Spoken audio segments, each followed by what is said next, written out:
Game World Immersion. Hello, I'm Rene here. Today I'm joined by Stuart, the owner of TimeWarp Arcade. Hi, how are you?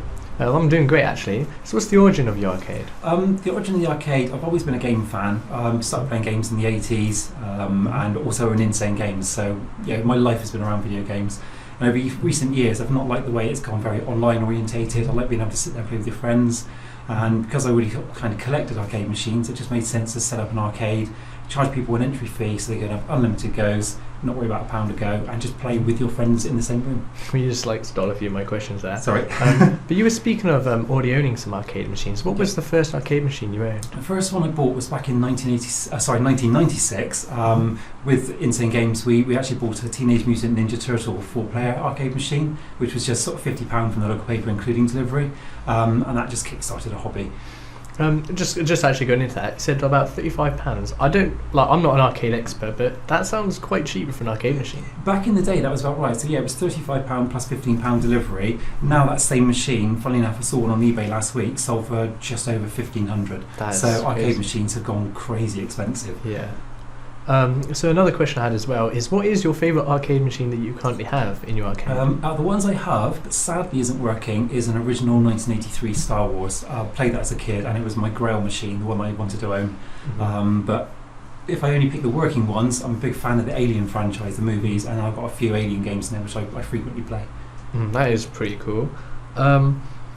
So what we're going to do now, Stuart, is we're just going to go to some tunes, Okay. and then in a minute we're going to come back and continue the interview. Cool. So see you guys in a minute.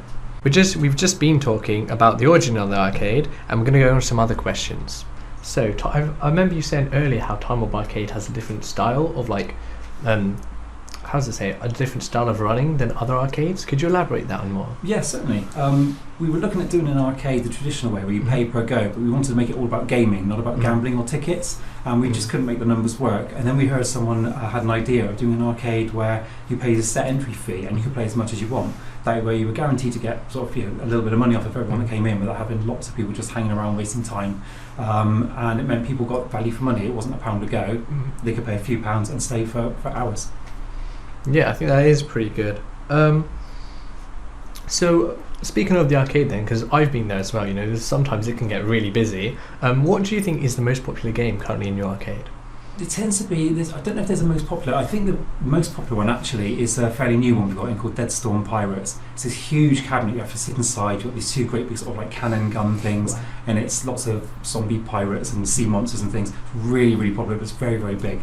But it tends to be the gun games and the driving games that tend to be the most popular. I need to go check that out then. I don't think I've seen that one yet. One other question I have actually is, because there may be some people who may have heard you for the first time, but there are also probably going to be people who are like, oh, well, I already know TimeWarp Arcade, I love them. So just for those people as well, what are some things that's going on? Is there anything that we should be aware of that TimeWarp Arcade's working on in the future? We're currently working on upstairs, the second floor. We've got a small bit of it open, but we had to wait for some building renovations to go through, and then hopefully by sort of Easter time next year, we're looking to get the rest of upstairs finished. There'll be a lot more games up there, possibly virtual reality, and fingers crossed eventually a small cafe bar as well. There's a lot on the horizon. We're just waiting for the time to be right. That does sound pretty cool. And then one more question, in the end, where can people find you, because I've got loads of friends, they're all like, well, there's a really cool arcade in Bridgwater, but where?